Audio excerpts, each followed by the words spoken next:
And joining us via phone from downtown Washington, D.C. is Joanne Huskey, co-founder of Global Adjustments Organization. She was at the U.S. Embassy in Nairobi when the bomb exploded. Joanne, welcome to Africa 54.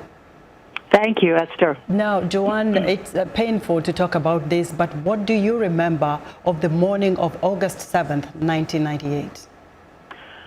Well, on August 7th, 1998, I drove my two children, Caroline, who was 5, and Christopher, who was 8, to the U.S. Embassy in downtown Nairobi.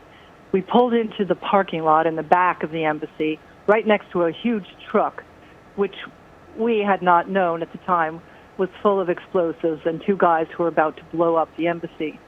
We scooted into the embassy back door, down the hall, and went into the doctor's office where they were going to have their physical examinations for school. About 1 minute after we arrived, the embassy blew up, and I found myself lying on the floor and realized what had happened. It took a moment to figure out what happened. It was completely dark, and my children were on the floor somewhere in that room with me, and I had to scramble around and try to find my little kids, grab them, and tell them we have to get out of here. There were wires down and cement down, and everything was all disarrayed. It was dark. There was glass on the floor, and we had to crawl through all of that and out through the halls of the basement, trying to find a way out.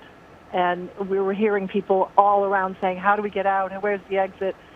Finally, we saw a light at the end of this long hall, and we climbed through this hole and ran up a ramp through the garage, and there was a huge fire in the back of the embassy, and the fire was exactly where our car had been parked. It was the ground zero of the Joan, explosion. Your husband worked there. How were you able to reconnect with him? How did I reconnect to it? With your husband. He worked at the embassy, right? Yeah, my husband was on the 4th floor at the same time in the embassy, in the ambassador's office, having a meeting. He, of course, realized we were in the basement after the explosion and was panicked. He had to go down 4 flights of stairs to find us. He went through the halls, realizing that everyone on the 2nd floor was killed. Everyone on the 1st floor was killed. And he had no idea if his family was alive or not.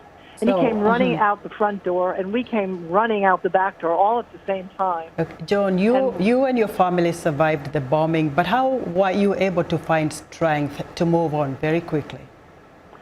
I was the head of the American Women's Association. We formed a relief fund. We raised money from people all over the world to support Kenyan victims.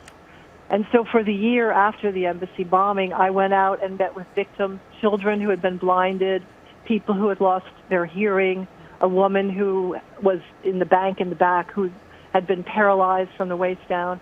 And we provided finance for them to be rehabilitated. We sent them to rehabilitation. So it was very healing, not only for them, but it was very healing for me to be able to work with Kenyan victims and share our pain. Joan, thank you so much, and I hope other people who are victims of this bombing can find healing as well.